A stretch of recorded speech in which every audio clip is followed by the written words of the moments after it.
Okay, बिस्मिल्लाहिर्रहमानिर्रहीम। ये topic study कर रहे हैं वो है rates and the reaction rate constant. ठीक है, इसके अंदर हमने पहले दो कॉन्सेप्ट जो है ऑलरेडी कवर कर लिए थे। तो अब जो ना तीसरा कॉन्सेप्ट के जो हमने ये कहा था कि हमारी एक बैरियर हाइट होती है, जो मॉलिक्यूल्स होते हैं ना उनको वो एनर्जी बैरियर या उस हाइट को जो है क्रॉस करना पड़ता है, तो इसका मतलब है कि वो प्रोडक्ट फॉर्म कर देंगे। अब हमें ये पता लगाना है कि वो हाइट क्रॉस तो करनी है मॉलिक्यूल्स ने, लेकिन 100% मॉलिक्यूल्स में से कितने परसेंट मॉलिक्यूल उस बैरियर हाइट को क्रॉस कर सकते हैं। ठीक है, 5% है, 10% है, 20% है, कितने ऐसे मॉलिक्यूल हैं जो इस बैरियर हाइट को क्रॉस करेंगे। ठीक है, तो ये हम इस क्वेश्चन 3 जो ना हमारा यही है कि फ्रैक्शन ऑफ मॉलिक्यूलर कोलिजन्स, यानी कितने परसेंट मॉलिक्यूलर कोलिजन ऐसे हैं that have sufficient energy to react, जिनके पास इतनी एनर्जी है कि वो रिएक्ट कर सकते हैं।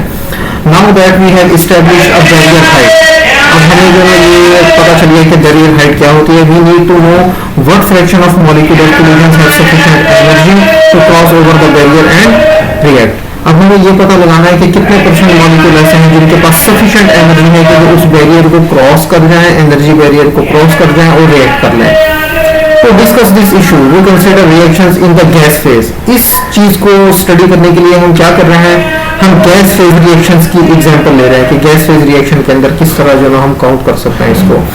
Where the reacting molecules will not have only velocity but a distribution of velocity f of u t. अब यू क्या है, वेलोसिटी है इसमें। असल में हम जो है ना गैस फेज रिएक्शन के अंदर जो रिएक्टिंग मॉलिक्यूल है उनकी वेलोसिटी को कंसीडर नहीं करेंगे कि हर मॉलिक्यूल की कितनी वेलोसिटी है, बल्कि हम वेलोसिटी डिस्ट्रीब्यूशन को जो ना हम लेंगे इसके अंदर, इसको समझने के लिए। वेलोसिटी डिस्ट्रीब्यूशन क्या है, वेलोसिटी डिस्ट्रीब्यूशन ये है कि कितने परसेंट मॉलिक्यूल ऐसे हैं जिनकी वेलोसिटी बहुत लो है, यानी 0 से लेकर और जो है ना 10 मीटर पर सेकेंड तक है। कितने परसेंट मॉलिक्यूल्स की 10 से 20 मीटर पर सेकेंड तक है, कितने परसेंट मॉलिक्यूल्स की वेलोसिटी 20 से लेकर और जो है 60 मीटर पर सेकेंड तक है, और कितने ऐसे हैं जो बहुत हाई रेंज के अंदर है। ये एक डिस्ट्रीब्यूशन बन जाएगी हमारे पास वेलोसिटी की, क्योंकि ये नहीं होता गैस के अंदर के सारे मॉलिक्यूल सेम वेलोसिटी के साथ जो है मूव कर रहे हैं। यानी ये नहीं है कि अगर 1000 मॉलिक्यूल है तो 1000 के 1000 450 मीटर पर सेकंड की वेलोसिटी से मूव कर रहे हैं, ऐसा नहीं होता। कुछ मॉलिक्यूल्स हमारे लो वेलोसिटी पे होता है, कुछ बहुत हाई वेलोसिटी पे होता है, कुछ एवरेज वेलोसिटी पे होते हैं। जो काउंट होती है वो एवरेज वेलोसिटी काउंट होती है, लेकिन हम वो फ्रैक्शन चेक कर सकते हैं कि कितना फ्रैक्शन ऐसा है जो लो वेलोसिटी वाला है, कितने 20 से 30 वाले हैं, कितने परसेंट मॉलिक्यूल्स ऐसे हैं जिनकी 210 से लेकर 280 तक जो है ना वेलोसिटी है। तो ये डिस्ट्रीब्यूशन जो है ना इसको हम कंसीडर करेंगे। Some will have high velocity and some will have low velocities as they move around and collide. These velocities are not defined with respect to a fixed coordinate system. These velocities are defined with respect to other reactant molecules. ये जो velocities हैं इनको हम ये नहीं कहते कि जो ना absolute velocity क्या है, यानी zero जो आपका coordinate system है, जो reference आपका है वो न्यूटोनियन फ्रेम ऑफ रेफरेंस नहीं है, ये with respect to other molecules है। ठीक है, तो इस तरह की जो वेलोसिटी डिस्ट्रीब्यूशन होती है गैस फेज के अंदर, वो कौन सा मॉडल हमें बताता है, वो हमें बताता है मैक्सवेल बोल्ट्जमैन डिस्ट्रीब्यूशन। ये देखो ये मैथमेटिकल मॉडल यहाँ पे दिखाया हुआ है। ये मॉडल हमें क्या बताता है कि कितना फ्रैक्शन ऑफ मॉलिक्यूल जो है उसकी वेलोसिटी 10 से 20 मीटर पर सेकंड है, कितने फ्रैक्शन की 20 से लेकर 100 तक वेलोसिटी है, कितने फ्रैक्शन या परसेंट क्या कितने फ्रैक्शन या परसेंट मॉलिक्यूल्स ऐसे हैं जिनकी वेलोसिटी जो है ना 320 से लेकर 380 मीटर पर सेकंड तक है। तो ये डिस्ट्रीब्यूशन है, ये वाली ये जो फॉर्मूला है इसको हम कहते हैं मैक्सवेल बोल्ट्जमैन डिस्ट्रीब्यूशन। तो इससे हम पता लगाते हैं। अब इसके अंदर डिफरेंट जो है ना देखो पैरामीटर्स और वेरिएबल्स दिए गए हैं। इस इक्वेशन के अंदर ये जो Kb है ये बोल्ट्जमैन कांस्टेंट है, वैल्यू इसकी होती है 3.29 × 10⁻⁻24 कैलोरीज पर मॉलिक्यूल पर केल्विन। एम जो है वो रिड्यूस में ऐसे ग्राम्स के अंदर, यू जो है वो रिलेटिव वेलोसिटी है मीटर पर सेकंड के अंदर, T absolute temperature in kelvin, small E energy kilo calories per molecule में, और capital E kinetic energy in kilo calories per mole. ठीक है, अब हम इसको जरा थोड़ा सा मैनिपुलेट करना शुरू करेंगे ताकि हम इसको अपने सिस्टम के मुताबिक यूज कर सकें। मॉडलिंग भी होती है ना कि आपने एक मेजर जो मेन मॉडल होता है वो उठा लेना होता है, उसको फिर जो है अपने सिस्टम के मुताबिक मॉडिफाई करना शुरू कर देते हैं। तो अब हम थोड़ी सी मॉडिफिकेशन स्टार्ट करते हैं इसके अंदर। किसके अंदर? हमारे मैक्सवेल बोल्ट्जमैन डिस्ट्रीब्यूशन वाला ये जो मॉडल है, इसके अंदर हम देखो थोड़ी थोड़ी जो ना चेंजेस लाना शुरू करते हैं। We usually interpret f of u t with d u, that is f of u t d u, ठीक है। यानी ये जो है ना हमारे पास ये वाला फ्रैक्शन वाला जो है, इसको हम मल्टीप्लाई करेंगे डी यू के साथ। ये असल में ये फ्रैक्शन नहीं है, जब ये डी यू के साथ मल्टीप्लाई होगा तो ये फ्रैक्शन बन जाएगा हमारे पास, ठीक है। क्योंकि डी यू क्या है? फ्रैक्शन ऑफ वेलोसिटीज होगा। ये तमाम के तमाम मॉलिक्यूल्स की वेलोसिटी नहीं है। डी यू क्या है? फ्रैक्शन, यानी डिफरेंस इन वेलोसिटीज। तो ये जो है F of u t d you, ये क्या है? Fraction of reactant molecules with velocities between you and you plus D you. यानी अगर ये हमारे पास u जो है ना, ये है 300 मीटर पर सेकेंड और डी यू है 10 मीटर पर सेकेंड, तो ये हो जाएगा 300 और ये हो जाएगा 310, ठीक है। ये कितना होगा? 10। तो ये 10% मॉलिक्यूल्स जो हैं, जो कि 300 से 310 के दरमियान जिनकी वेलोसिटी है, उस फ्रैक्शन को मल्टीप्लाई करेंगे इस डिस्ट्रीब्यूशन के साथ, तो वो डिस्ट्रीब्यूशन आ जाएगी, वो फ्रैक्शन आ जाएगा हमारे मॉलिक्यूल्स का जिनकी वेलोसिटी 300 और 310 के दरमियान है। Rather than using velocities to discuss the fraction of molecules with sufficient energy to cross the barrier, we convert these velocities to energies using the equation for kinetic energy in making this conversion। यहाँ पे वो कह ये रहा है कि बजाय इसके कि हम वेलोसिटीज को कंसीडर करें, हमारा जो काम है ना वो ये है कि जो एनर्जी बैरियर है मॉलिक्यूल्स उसको क्रॉस कर सकते हैं या नहीं कर सकते, या कितने परसेंट मॉलिक्यूल्स उस एनर्जी बैरियर को क्रॉस कर सकते हैं। अब क्रॉस क्या करना है? एनर्जी बैरियर, जो मैं वर्ड यूज कर रहा हूँ वो उसके ऊपर फोकस करना है कि क्रॉस क्या करना है? Energy barrier. तो जब एनर्जी बैरियर को क्रॉस करना है तो हम वेलोसिटीज के बजाय वेलोसिटीज को अगर हम कन्वर्ट कर लें एनर्जी के अंदर, तो ये बेहतर नहीं होगा कि हमारे पास एनर्जी आ जाएगी डायरेक्ट, इतने एनर्जी वाले मॉलिक्यूल्स हैं जो हैं वो क्रॉस कर जाएंगे और उनका फ्रैक्शन हम पता लगा सकते हैं, ठीक है। तो हम क्या करते हैं कि जो काइनेटिक एनर्जी है ना उसको हम ले लेते हैं कि जो हमारा मैक्सवेल बोल्ट्जमैन रिलेशन है उसके अंदर 1/2 mu², इसको हम किसके इक्वल कर देते हैं? E, जो कि काइनेटिक एनर्जी है।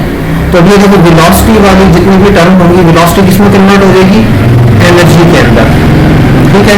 अब ये देखो ये जो हमारा मेन रिलेशन था इसके अंदर यहाँ पे 1 है 1/2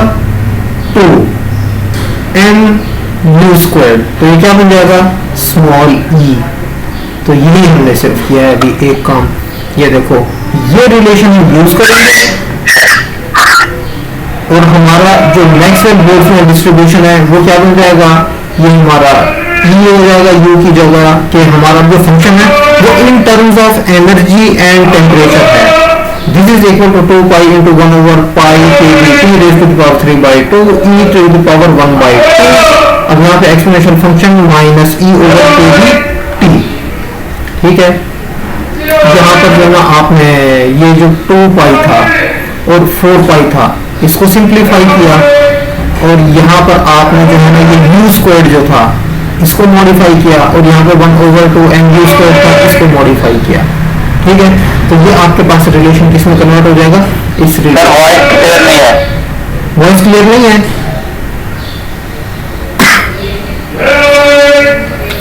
सर बैक से कोई शोर है क्या? यार मेरी शोर आ रहा होगा, लेकिन जो है ना चलो नेक्स्ट टाइम से यार मैं रूम शिफ्ट करके जो है फिर देखूंगा इसको। लेकिन फिलहाल अभी जो है इसको चलने को लेक्चर को रिकॉर्ड हो रहा, रिकॉर्डिंग के अंदर शोर होपफुली नहीं होगा। तो ये जो हमारा जो है ना आपने क्या किया कि जो u वेलोसिटी वाली टर्म्स थी उनको कन्वर्ट कर दिया किसके अंदर? एनर्जी वाली टर्म के अंदर। तो हमारा जो फंक्शन था वो हो जाएगा in terms of energy and temperature. ये कन्वर्ट हो गया, ये हमारा बन गया Maxwell Boltzmann distribution in terms of energy. अब in terms of energy per mole capital E instead of energy per molecule E we have. अब हम क्या कर रहे हैं कि जो स्मॉल e था ना ये था एनर्जी पर मॉलिक्यूल, अब ये जो है मॉलिक्यूलर स्केल के ऊपर तो हम स्टडी नहीं कर रहे हैं, हम बल्क स्केल पे चूंकि स्टडी कर रहे होते हैं, तो हम एनर्जी पर मोल को यूज करना चाह रहे हैं, ठीक है।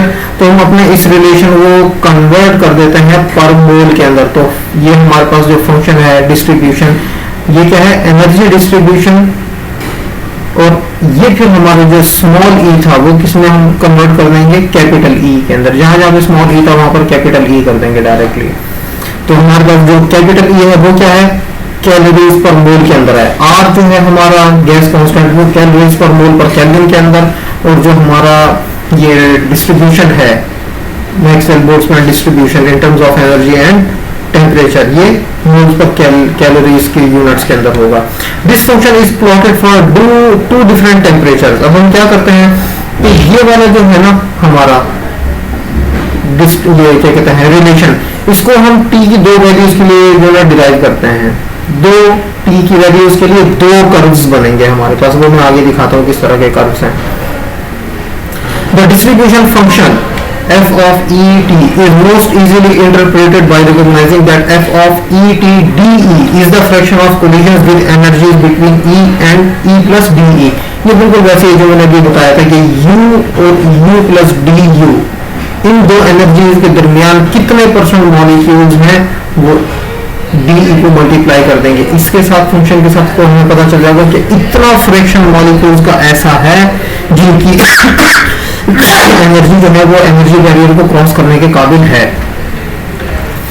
अब ये f ऑफ ई टी जो पिछला रिलेशन था ये वाला, इसको हम इस इक्वेशन को बीई से मल्टीप्लाई कर देते हैं, इसको हम बीई से मल्टीप्लाई कर देते हैं। तो ये बन जाएगा हमारे पास, लेफ्ट साइड भी डीई से मल्टीप्लाई हो गई और राइट साइड भी डीई से मल्टीप्लाई हो गई। अब हम क्या करते हैं, हम एक एग्जांपल ले रहे हैं कि fraction of molecular collisions with energies between 0.25 kilo calories per mole and 0.35 kilo calories per मोल, यानी 0.25 किलो कैलोरी पर मोल से लेकर और 0.35 किलो कैलोरी पर मोल तक एनर्जी तक जितने मॉलिक्यूल्स हैं वो कितने हैं, कितना फ्रैक्शन ऑफ मॉलिक्यूल्स ऐसा है।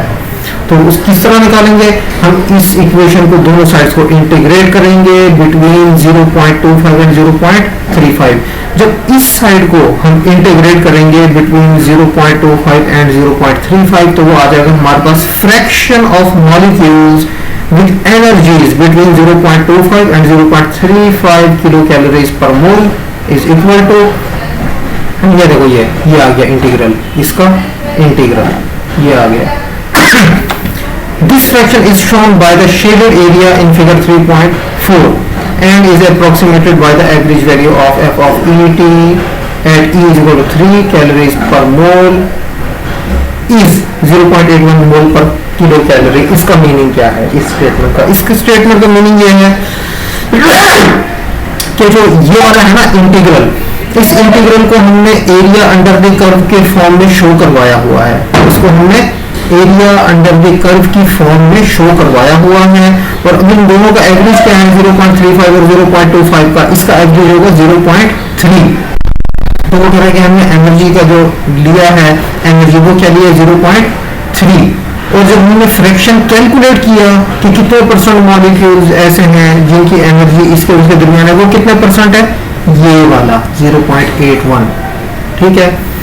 तो इसको हम मैथमेटिकल लिखते किस तरह हैं ये देखो जरा, कि फ्रैक्शन ऑफ ये बीई के साथ जब हम बात करेंगे तो ये क्या बन जाएगा, fraction of molecules with energy equal to 0.3 at 300 kelvin into delta e, ठीक है। ये डीई किस में कन्वर्ट हो जाएगा, डेल्टा ई के अंदर। क्यों, क्योंकि ये डीई जो है ये असल में जो डिफरेंशियल होता है ना, इसका तो मीनिंग होता है कि 1 × 10⁻⁻6 के ऑर्डर में, लेकिन ये 1 × 10⁻⁻6 के ऑर्डर में नहीं है, ये किस ऑर्डर में है 0.35 - 0.25, ये तो 0.1 है।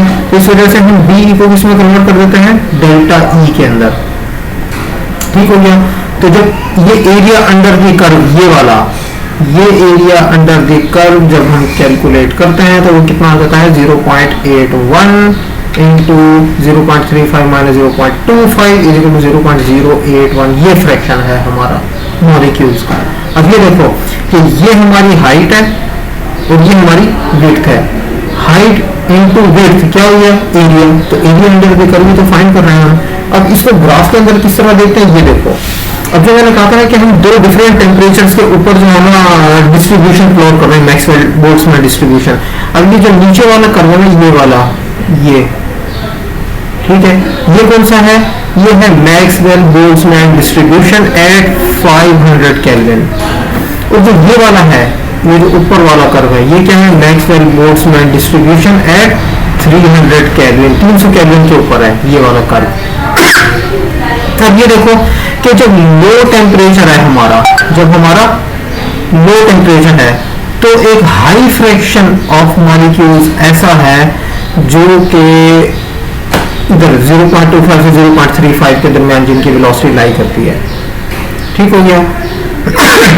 और जैसे जैसे हम आगे बढ़ते हैं तो देखो fraction of molecules with high energy वो कम होता जाता है, क्योंकि यहाँ पे अगर हम एरिया अंडर द कर्व लें इधर से लेकर और ये वाला एरिया अंडर द कर्व थोड़ा है और ये वाला एरिया अंडर द कर्व ज्यादा है। अगर हम 2 के ऊपर बात करें कि 2 से हाई वेलोसिटी, सॉरी 2 से ज्यादा एनर्जी, 2 किलो कैलोरी पर मोल से ज्यादा एनर्जी, उसका क्या मतलब है, यहां से लेकर और यहां तक।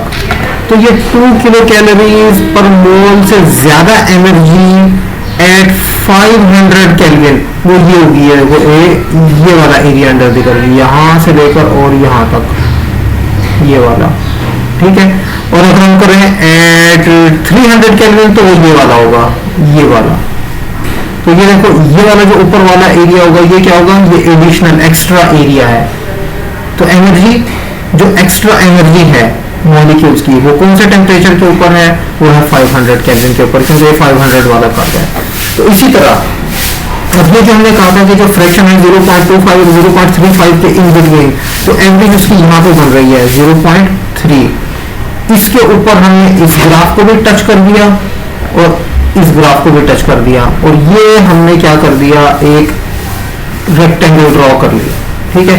अब इस रेक्टेंगल के अंदर ये देखो, ये हमारी क्या है, विड्थ है, ये हमारी विड्थ है। विड्थ मल्टीप्लाइड बाय हाइट क्या हो जाएगा, एरिया। तो जब इस कर्व के अंदर देखते हैं तो ये कहां पे बन रही है हाइट, ये हमारी बन रही है 0.49 के करीब, और ये कहां पे बन रही है 0.81 के करीब। ठीक है। तो यही यहां पे दिखाया है कि 0.81 जो है इन केस ऑफ 300 केल्विन, ये देखो 0.81 इंटू 0.35 माइनस 0.25, ये कितना हो जाएगा 0.081। तो इस तरह से हम ये फ्रैक्शन कैलकुलेट करते हैं। उसके बाद thus 8.1% of molecular collisions will have energy between 0.25 and 0.35। 8.1% molecules ऐसे होंगे जिनके कोलिजन्स के अंदर जो एनर्जी होगी वो 0.25 से लेकर 0.35 किलो कैलोरीज के इन बिटवीन है। इसको दोबारा देख लो एक दफा कि 0.25 से एक लाइन ड्रॉ करनी है ऊपर तक जो कि इस कर्व को भी टच करेगी, जाहिर सी बात है, और इस कर्व को टच करके रोक देंगे। उसके बाद 0.35 से एक लाइन ड्रॉ करेंगे और ऊपर वाले कर्व को टच कर देंगे, इस कर्व को तो जाहिर सी बात है ऑटोमेटिकली टच करेगी ये लाइन। अब क्या करेंगे कि यहां से लेकर ये जो, अगर हमें लोअर कर्व की बात करेंगे जो नीचे वाला कर्व है 500 केल्विन वाला, उसके लिए width multiplied by height, width multiplied by height, ये क्या हो जाएगा, एरिया। इसी तरह ये 300 केल्विन के लिए अगर बात करें, विड्थ मल्टीप्लाइड बाय हाइट, ये भी क्या बन जाएगा, एरिया। तो in case of 300 kelvin 8.1% molecular collision ऐसे हैं जिनकी एनर्जी 0.25 और 0.35 किलो कैलोरीज के इन बिटवीन है। We can also determine the fraction of collisions that have energies greater than a certain value EA। यानी हम ये भी पता लगा सकते हैं, जैसे मैंने ये कहा था ना कि 2 किलो कैलोरी से ज्यादा एनर्जी वाले कितने मॉलिक्यूल हैं, तो ये वो वाला केस है। ठीक है, कि fraction of molecules with energies greater than 2 kilo calories per mole. EA क्या है, एनर्जी की कोई वैल्यू 2 हो सकता है, 3 हो सकता है, 3.5 हो सकता है, कि एक गिवन एनर्जी से ज्यादा एनर्जी वाले कितने मॉलिक्यूल्स हैं, वो किस तरह होगा, फंक्शन। वालेकुम हो गया क्या? वॉइस नहीं आ रही। वॉइस नहीं आ रही यार, वॉइस तो मेरी यहाँ से ओपन है, माइक मेरा ऑन है, आपको आवाज नहीं आ रही? अच्छा अभी आ रही है, पहले नहीं आ रही। बात नहीं आ रही, काफी देर से। चलो ये बात स्क्रीन शो नहीं हो रही सर। स्क्रीन तो मैंने यार शो करवाई थी यार, जैसे रुका करें ना उसी वक्त बता दिया करो, इंतजार ना किया करो ना आप लोग।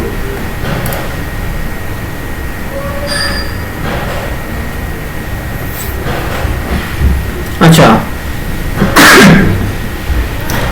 अब बोलिए,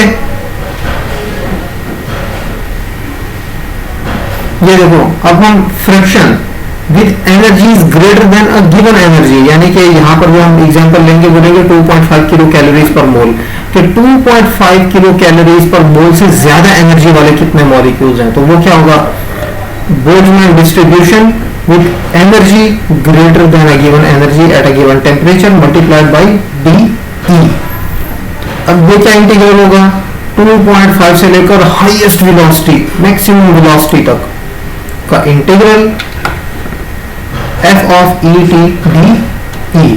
अब हम क्या करते हैं कि ई ए जो कि हमारा 2.5 किलो कैलोरीज पर मोल है, 300 केल्विन के ऊपर और 500 केल्विन के ऊपर इसको शेड करते हैं। ये देखो जरा 2.5 किलो कैलोरीज पर मोल से ज्यादा एनर्जी वो इस डायरेक्शन के अंदर होगी, और ये जो हमारा 300 केल्विन वाला है इस ग्राफ को टच करेंगे और इस ग्राफ के अंदर जितना भी एरिया आ रहा है उसको हमने शेड कर दिया, ये डार्क शेड दिखाया हुआ है। उसके बाद यही 2.5 से एक वर्टिकल लाइन ड्रॉ करेंगे जो कि टच करेगी 500 केल्विन के कर्व को, और इस कर्व से लेकर नीचे तक जितना भी एरिया है वो सारे का सारा शेड कर देंगे। तो ये वो फ्रैक्शन होगा मॉलिक्यूल्स का जो कि 2.5 किलो कैलोरीज पर मोल से ज्यादा एनर्जी वाले होंगे 500 केल्विन के ऊपर। तो ये देखो यहाँ पे यही बताया हुआ उसने।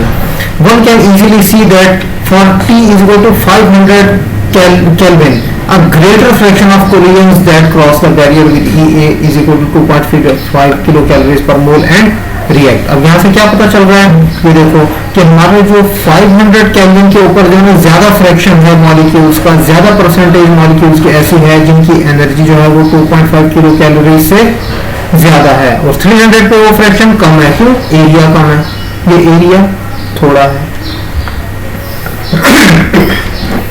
अब एक और केस हम देख लेते हैं कि अगर हम ये कहें कि हमारी जो है ना एनर्जी वो greater than 3RT, R gas constant है, T टेम्परेचर है, इससे ज्यादा एनर्जी वाले मॉलिक्यूल्स है ना वो कितने हैं, वो किस तरह होगा, पहले की तरह ही हमें करना है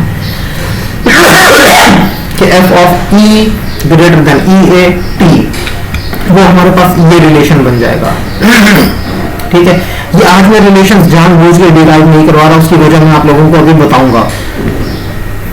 तो ये हमारे पास जो है ना वो फ्रैक्शन आ गया, ये बोल्ट्जमैन डिस्ट्रीब्यूशन कन्वर्ट हो गई हमारी, ये फ्रैक्शन नहीं आती, ये हमारी बोल्ट्जमैन डिस्ट्रीब्यूशन है। ठीक है, ये EA greater than 3RT। Figure 3.5 shows the fraction of collisions that have energies greater than EA as a function of the chosen EA at two different temperatures. One observes for an activation energy EA of 20 kilocalories per mole and a temperature of 300 Kelvin. The fraction of collisions with energy is greater than 20 kilocalories per mole is 1.76 into 10 to the power minus 14, while at 600 Kelvin the fraction increases to 2.39 into 10 to the power minus 7, which is a 7 order of magnitude difference। इसका क्या मतलब है 7 order of magnitude का difference? ये देखो ये है 1.76 into 10 to the power minus 14 और ये क्या है 10 to the power minus 7, यानी इसके अंदर 0.00000000239 इस तरह करके होगा।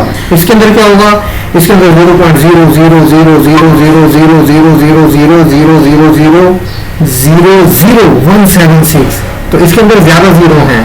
ठीक है, तो 70 गुना जाना 7 ऑर्डर ऑफ मैग्नीट्यूड का डिफरेंस है ये, कि 7 जीरोस का डिफरेंस होगा दोनों के अंदर। ये कौन से फिगर के अंदर दिखाया हुआ है, ये वाली, ये देखो ये वाला है हमारे पास। ये हमारा कर्व है, ये है तो मैक्सवेल बोल्ट्जमैन डिस्ट्रीब्यूशन, ये यूं करके नीचे जाएगा और यहाँ से यूं करके आगे जाएगा, लेकिन हमने उसका एक पार्ट शो करवाया हुआ है, सिर्फ उसका एक पार्ट शो करवाया हुआ है। अब इसके अंदर ये देखो, ये हमारी एनर्जी है और ये हमारी सॉरी ये हमारा है क्या कहते हैं मैक्सवेल बोल्ट्जमैन डिस्ट्रीब्यूशन, ये हमारी डिस्ट्रीब्यूशन है और ये हमारी एनर्जी है। अब हमने क्या कहा कि 20 किलो कैलोरी से ज्यादा हाई एनर्जी, 20 किलो कैलोरी से ज्यादा, वो इस डायरेक्शन में होगी हमारी। अब जो हमारा 300 केल्विन के ऊपर कर्व है, हम ऊपर तक जाएंगे, इसको टच करेंगे और फिर नीचे ये वाला जो एरिया है ये हमारा कौन सा होगा, ये होगा with energy greater than E A।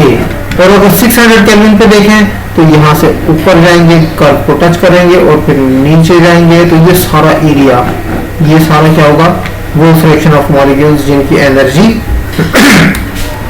EA से ज्यादा है। अब यहाँ पर देखो कि हमने 20 से जो लाइन ड्रॉ की थी 300 केल्विन तक, उसके बाद अगर हम इसके इस एक्सिस के ऊपर जाए जो कि हमारा डिस्ट्रीब्यूशन का है, तो यहाँ पर ये देखो 10 टू द पावर -15 से ऊपर क्या आ जाएगी 10 टू द पावर -14, इस ऑर्डर के अंदर है। और यहाँ से अगर हम इस कर्व के ऊपर जाए तो ये क्या आ जाता है 10 टू द पावर -7, तो 7 ऑर्डर ऑफ मैग्नीट्यूड का डिफरेंस है हमारी डिस्ट्रीब्यूशन के अंदर।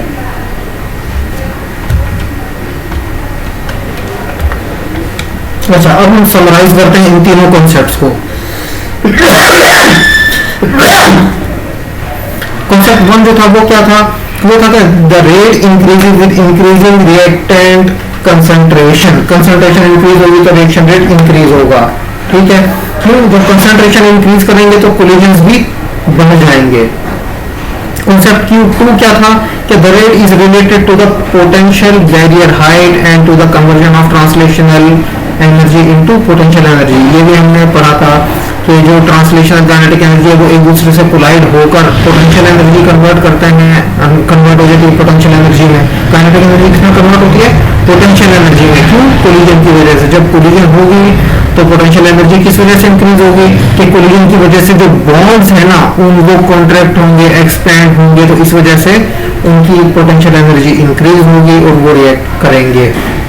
तो जो तीसरा कॉन्सेप्ट था वो क्या था कि कितने परसेंट मॉलिक्यूल्स ऐसे होंगे जो इस पोटेंशियल बैरियर को क्रॉस कर सकेंगे। तो carry out this discussion to the next level is beyond the scope of this text, यानी इस जो हमारी ये वाला जिसमें भी डिस्कशन है इसको मजीद एक्सटेंड किया जा सकता है, मजीद भी हम इसकी डेप्थ में जा सकते हैं।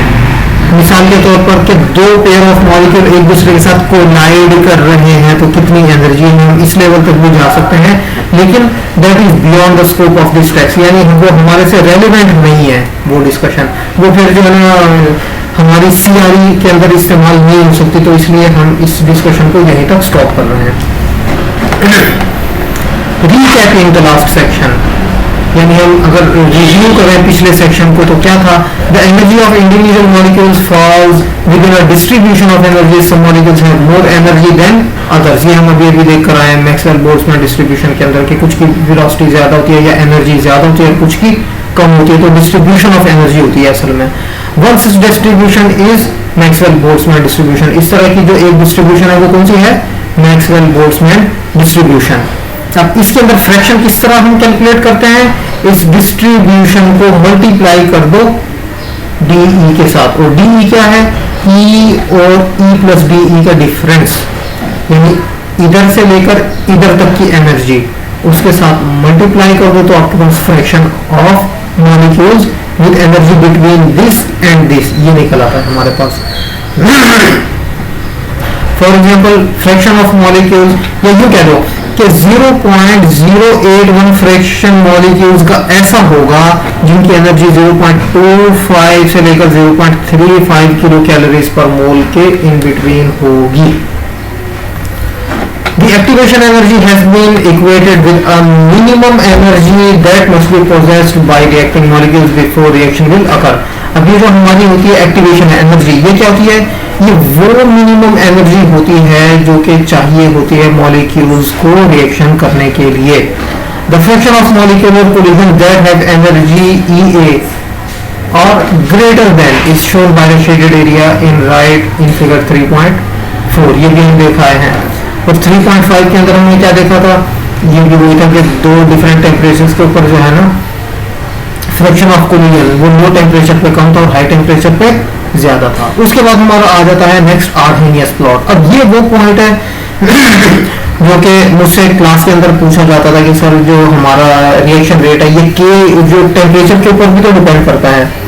अब वहां पर जो हमने देखा था रेट ऑफ रिएक्शन वो क्या था, के टाइम्स कंसंट्रेशन। अब जो टेम्परेचर वाली टर्म थी ना वो के अंदर छुपी हुई थी, वो हम यहाँ पर देखेंगे कि पोस्टुलेशन ऑफ और Arrhenius equation which is equation 3.18 remains the greatest single advancement in chemical kinetics and retains its usefulness today more than a century later। यानी 100 साल से ज्यादा हो गया है कि ये एक ऐसी एडवांसमेंट थी केमिकल काइनेटिक्स के अंदर जो यानी केमिकल काइनेटिक्स के अंदर बहुत बड़े बड़े ब्रेक थ्रू नहीं आए, ये एक ब्रेक थ्रू है जिसको अभी 100 साल के बाद भी आज तक ये इस्तेमाल हो रहा है। The activation energy E is determined experimentally। ये हमें पता है ऑलरेडी कि जो है लेबोरेटरी के अंदर एक्सपेरिमेंट करके जो है मेजर की जाती है। After taking the natural logarithm of equation 318।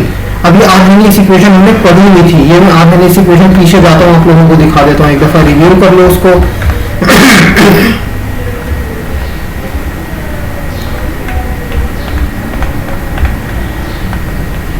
ये देखो ये है, ये हमारी आर्हेनियस इक्वेशन थी के A as a function of temperature is equal to A E raise to the power minus E over R T. ठीक है, ये हमारा क्या था, आर्हेनियस इक्वेशन थी हमारी। हम कर क्या रहे हैं, दोनों तरफ लॉग ले लेते हैं, इक्वेशन के दोनों साइड पर लॉग, ये लॉग के ए बन जाएगा, ये log a plus log e raise to the power minus E over R T इसमें कन्वर्ट हो जाएगा। तो फिर ये क्या बन जाएगा हमारा, ये देखो ये देखो log के A is equal to log A minus जो log ई था, log ई आपस में कैंसिल हो जाएंगे, हमारे पास बन जाएगा ई ओवर आर टी। अब ये जो इक्वेशन है ना इसको जरा नोट करो, ये है y इज इक्वल टू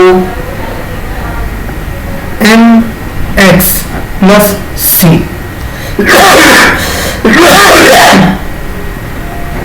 ये किससे रिजेंबल करती है, इक्वेशन ऑफ स्ट्रेट लाइन से रिजेंबल करती है ये वाली इक्वेशन हमारी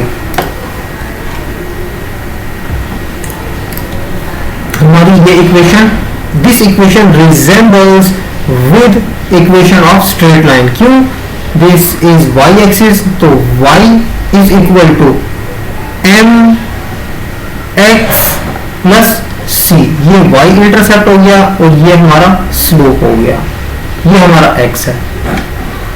We see that activation energy can be found from a plot of log Ka as a function of 1 over t। अब ये देखो कि ये हमारा y है और ये हमारा x है, तो जब हम प्लॉट बनाएंगे अगर डेटा का वो क्या होगा, log Ka और 1 over t का, तो उस प्लॉट को हम क्या कहेंगे, Arrhenius plot. The larger the activation energy, the more temperature sensitive the reaction। यानी ज्यादा एक्टिवेशन एनर्जी अगर हाई है तो टेम्परेचर सेंसिटिव रिएक्शन होगा, क्योंकि हमें बहुत ज्यादा एनर्जी इसको देनी पड़ेगी in the form of heat, temperature देगा उसको। अब ये जो है ये हमारे पास जो दिखाया हुआ है ये क्या है, हमारे पास स्लोप है।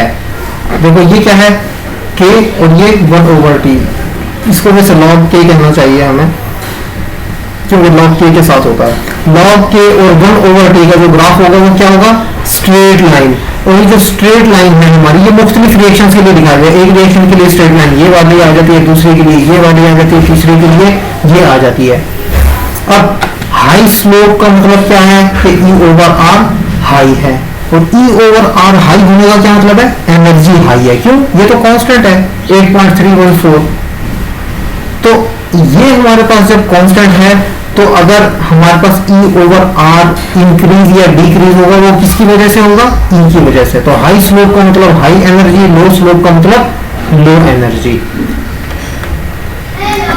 There is a rule of thumb that states that the rate of reaction doubles for every 10 degrees increase in temperature। अगर 10 डिग्री टेम्परेचर हमारा इंक्रीज करे रिएक्शन का तो रिएक्शन रेट जो है वो डबल हो जाता है. How ever this rule is true only for specific combination of activation energies and temperatures. For example, if the activation energy is 53.6 kilojoule per mole, the rate will double only if the temperature is raised from 300 Kelvin to 310 Kelvin. If the activation energy is 147 kilojoule per mole, the rule will be valid only if the temperature is raised from 500 to 510 Kelvin. The larger the activation energy, the more sensitive, temperature sensitive is the rate of reaction. ये mathematical relation से भी जो ना clear है. While there are no typical values for of the frequency factor, यानी कि जो capital A है हमारा, ये इसकी बात कर रहा है वो.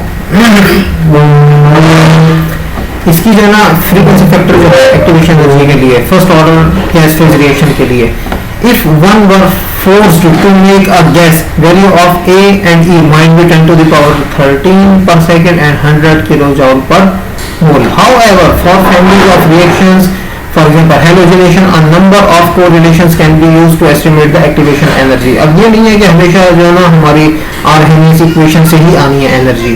ये किस तरह आनी होती है, बाजू का कुछ रिएक्शंस के लिए ये कोरिलेशन हमारे पास दिए हुए होते हैं, ठीक है, उनको भी यूज कर सकते हैं. हेलोजेनेशन के लिए कोरिलेशन फैक्टर्स यूज होते हैं, यानी ग्राफ या टेबल है different. One such correlation is Polanyi Semenov equation which relates activation energy to the heat of reaction.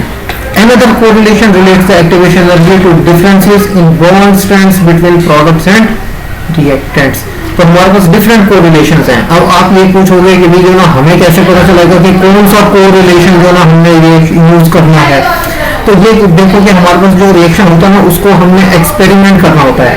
Experiment करके और उसके बाद आप क्या करोगे कि पहले एक मॉडल के साथ कैलकुलेशन करोगे, फिर दूसरे के साथ करोगे, तीसरे के साथ करोगे, चौथे के साथ करोगे, उन चारों को कंपेयर करोगे एक्सपेरिमेंट के साथ. तो फर्ज करोगे थर्ड कोरिलेशन है ना वो ज्यादा अच्छी वैल्यू दे रहा है, तो हम बाकी कैलकुलेशंस करेंगे थर्ड के साथ सारी के सारी, फिर हम एक्सपेरिमेंट नहीं करेंगे. क्यों? क्योंकि जो तीसरा कोरिलेशन है वो एक्सपेरिमेंटल वैल्यू के करीब आपकी वैल्यूज दे रहा है. While the activation energy cannot be currently be predicted a priori, significant research efforts are underway to calculate activation energy from first principle.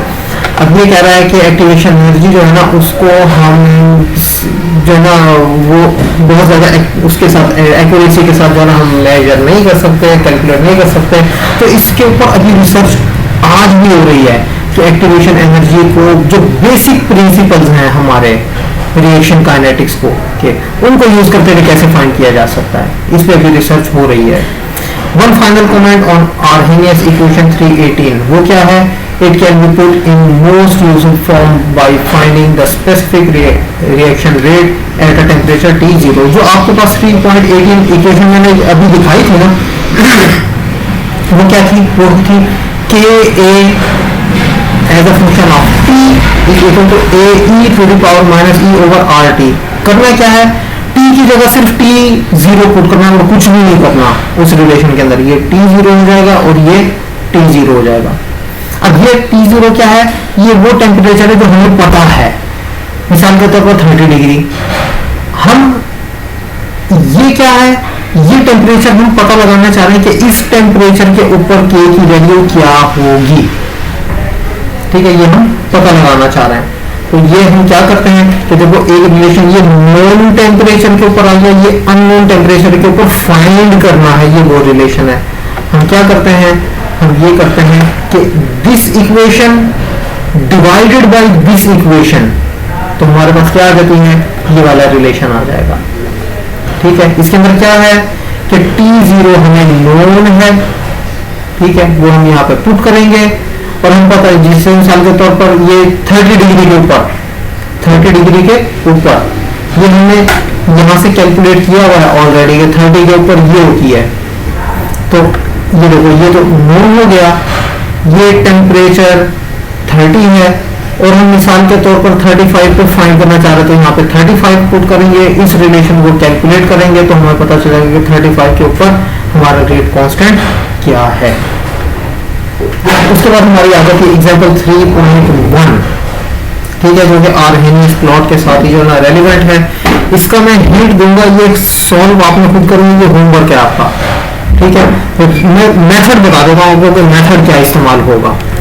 Method क्या है, calculate the activation energy. Activation energy calculate करनी है हमने, किसके लिए, ये decomposition reaction के लिए, कि इसमें से ये N2 है ना, ये यहाँ से निकल जाता है, अलग हो जाता है, और ये हमारे पास क्लोरोबेंजीन बच जाती है, ठीक है। तो इस रिएक्शन के लिए हमने क्या फाइंड करना है, एक्टिवेशन एनर्जी। और डेटा हमें रिएक्शन का जो है एक्सपेरिमेंट करके दिया हुआ है कि 313 केल्विन के ऊपर के की वैल्यू ये है, 319 के ऊपर के ये है, 323 के ऊपर के की वैल्यू ये है, 328 पे भी गिवन है और 333 पे भी के की वैल्यू गिवन है। अब आर्हेनियस प्लॉट बनाना है हमने। अब ये देखो, आर्हेनियस प्लॉट के लिए हमने क्या यूज करना होता है, ये वाला रिलेशन क्या चाहिए होता है, log k और 1/t, log k और 1/t। तो ये देखो जरा, ये k गिवन है, हम log k फाइंड करेंगे, t गिवन है, 1/t फाइंड करेंगे। तो ये मैं बुक में से आप लोगों को दिखा देता हूँ।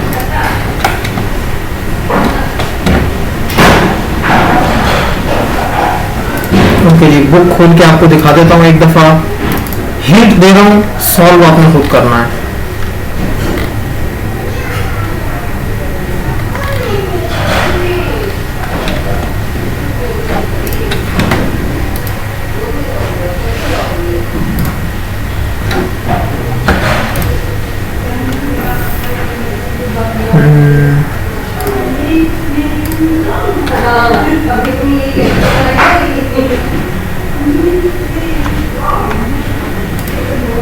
ये देखो, ये स्क्रीन शेयर हो गई है। अब ये देखो यहाँ पे कि ये log k है और ये 1/t है। हमें जो डेटा गिवन है वो कौन सा है, वो है k और t। k को हम कन्वर्ट करेंगे किसके अंदर, log k के अंदर। ये एक्सेल शीट है, एक्सेल शीट के अंदर उसने क्या किया कि पहले k की वैल्यूज डाल दी, उसके बाद टेम्परेचर की वैल्यू आप लोग डाल दोगे, फिर आप क्या करोगे, एक और कॉलम बनाओगे, उसके अंदर log k कैलकुलेट करोगे और अगले कॉलम के अंदर 1/t कैलकुलेट करोगे, ठीक है। आपके पास एक कॉलम आ गया log k का और एक आ गया 1/t का। अभी देखो, log k भी आ गया और 1/t भी आ गया, ये log k आ गया, ये 1/t आ गया। इनका ग्राफ ड्रॉ करो, log k और 1/t का। तो ये देखो, ये वाला बन जाता है हमारे पास, ये है log k और 1/t। जब इनका ग्राफ ड्रॉ करोगे तो ये वाले आपके पास पॉइंट्स आ जाएंगे, एक ये पॉइंट आएगा, एक ये पॉइंट, एक ये पॉइंट, एक ये पॉइंट और एक ये पॉइंट। आपने करना क्या है, इन पॉइंट्स को, जो आपके बेस्ट फिट वाली ऑप्शन होती है एक्सेल के अंदर, ट्रेंड लाइन सेट करना, ठीक है। आप एक ट्रेंड लाइन ऐड करवाओगे जो कि बेस्ट फिट लाइन कहलाती है।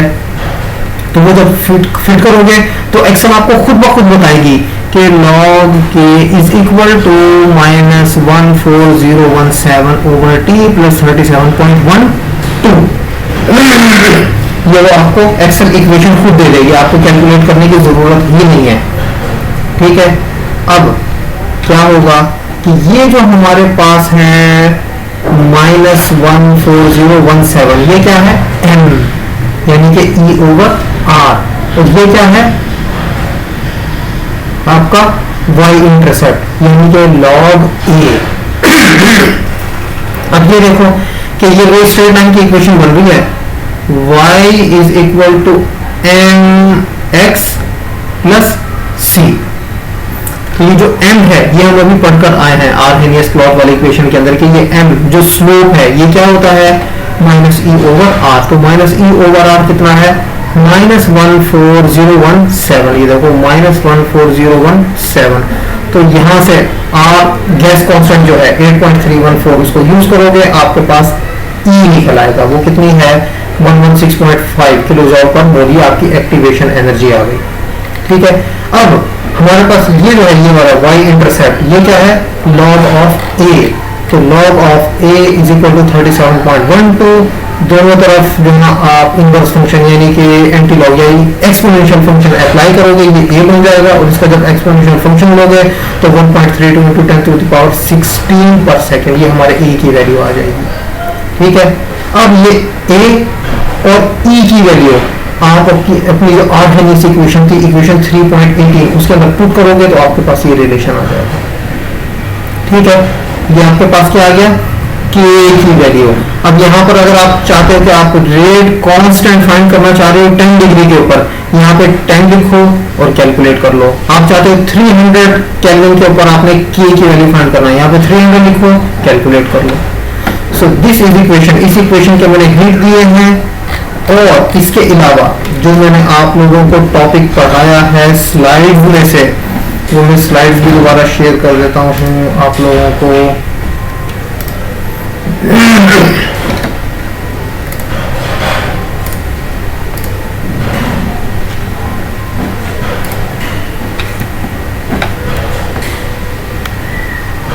ये देखो, ये आपके पास स्लाइड्स शेयर हो रही हैं। इन स्लाइड्स के अंदर मैंने एक और काम क्या किया था, वो ये किया था कि ये जो हमारे पास रिलेशंस थे ये वाले, कि इसमें e is equal to 1/2 and u square, और u स्क्वायर को कन्वर्ट करना in terms of small e, ये रिलेशन यूज करके ये मॉडिफिकेशन हो गई।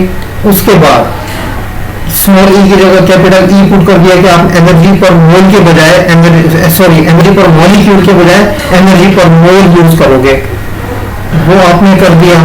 फिर उसके बाद नेक्स्ट आपने क्या किया कि DE से मल्टीप्लाई कर दिया ताकि फ्रैक्शन कैलकुलेट कर सको। फिर उसके बाद ये इंटीग्रल लोगे, और यहाँ पर एक और इम्पोर्टेंट चीज है ये वाली,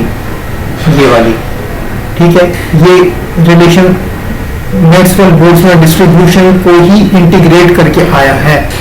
ये किस तरह आया, यूज कौन सी करनी है, इक्वेशन 321 और 322 और इंटीग्रेशन यूज करनी है। ये तीन चीजें करनी है, ये इक्वेशन और इंटीग्रेशन, ये यूज करोगे तो ये रिलेशन आपके पास आ जाएगा। ठीक है, तो जो आपका Maxwell Boltzmann distribution in terms of velocity to in terms of energy कैसे बना, ये आपका होमवर्क है। फिर उसके बाद इक्वेशन 321 और 322 को यूज करते हुए और इंटीग्रेशन को यूज करते हुए ये रिलेशन कैसे बना, ये आप लोगों ने कैलकुलेट करना है खुद। ठीक है, इसके अंदर आप गूगल से हेल्प ले सकते हो, डिफरेंट बुक्स में से हेल्प ले सकते हो, मैथमेटिक्स की बुक्स में से हेल्प ले सकते हो इंटीग्रल फाइंड करने के लिए। ठीक है, तो ये काम आपने करना, दिमाग लड़ाने वाला है ये वाला काम। ठीक है, इसके अंदर ज्यादा दिमाग लगाना थोड़ा सा। और जो एग्जाम्पल है आपकी, एग्जाम्पल के लिए मैंने हिंट आपको दे दिए हैं सारे, वो आप लोगों ने जो है इस एग्जाम्पल को सॉल्व करना है। ये 3 क्वेश्चन आप मेन समझ लो, ठीक है ना, या एक क्वेश्चन को 2 पार्ट कर लो, ये दूसरा क्वेश्चन कर लो। आपका एग्जाम्पल जो है ये आप लोगों ने करनी है। और सबमिशन की डेट में इसकी आप कितने दिन की दूंगे आप खुद बता दो मुझे, 1 हफ्ता या 2 हफ्ते या ईद के बाद, जितना भी टाइम लेना चाहते हो लो, लेकिन ये खुद करनी है, दिमाग लड़ाना है। अगर मुझसे हिंट मांगोगे थ्योरी वाले पार्ट के लिए भी, वो भी मैं दे दूंगा हिंट, लेकिन करना खुद है, दिमाग लड़ाना है। हाँ जी, ओके है। क्या चीज, पहले क्वेश्चन की समझ नहीं आई? ओके, मैं दोबारा जो आपको बता देता हूँ, जो क्वेश्चन है ना वो ये है मेरे भाई कि ये जो आपके पास है ना मैक्सवेल बोल्ट्जमैन डिस्ट्रीब्यूशन, ठीक है ना, ये क्या है, इन टर्म्स ऑफ रिलेटिव वेलोसिटी। ठीक है, आप इस वेलोसिटी को कन्वर्ट कर देते हो किसके अंदर, एनर्जी पर मॉलिक्यूल के अंदर। ये देखो, ये इक्वेशन यूज करते हुए, ठीक है, जब आप ये इक्वेशन यूज करोगे और इस इक्वेशन के अंदर वैल्यूज पुट करोगे तो आपके पास ये इक्वेशन आ जाएगी। ठीक है, ये एक तो आपने फाइंड करना है। उसके बाद ये इक्वेशन आपकी 321 है, ये इक्वेशन 321। अब ये देखो, ये क्या है, DE, तो आपको इसको इंटीग्रेट करना पड़ेगा। ठीक है, ये 321 है और ये आपकी 322 है। अब ये इक्वेशन 322 2 के अंदर को, और कहाँ गई ये 321, ये 321, इस इक्वेशन को यूज करना है, इस इक्वेशन को यूज करना है और इंटीग्रेशन को यूज करना है, और ये रिलेशन आपने फाइंड करना है। ठीक हो गया, ये आप लोगों ने खुद करना है। अब क्लियर है?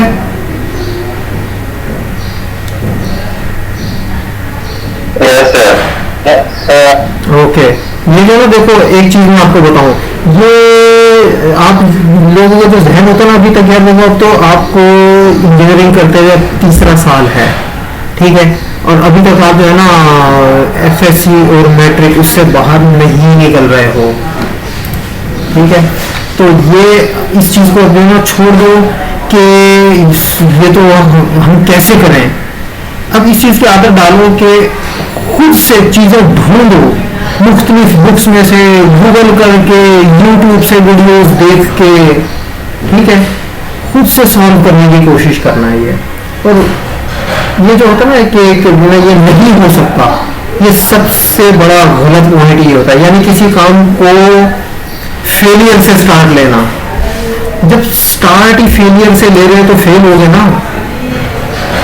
ये ज़हन होना चाहिए कि मैं कर लूंगा, और उसके पीछे पड़ना है। अब फाइनल चीज मुझे ये बताओ कि होमवर्क की डेडलाइन क्या रखनी है, इस दफा आप लोग दो डेडलाइन।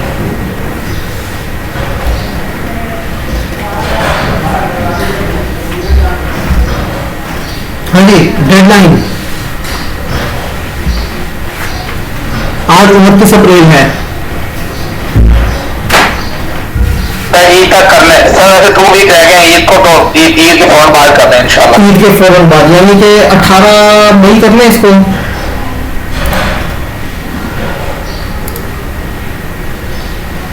सर समार आ रही है ना जो ईद के बाद, उस दिन कर लें इंशाल्लाह।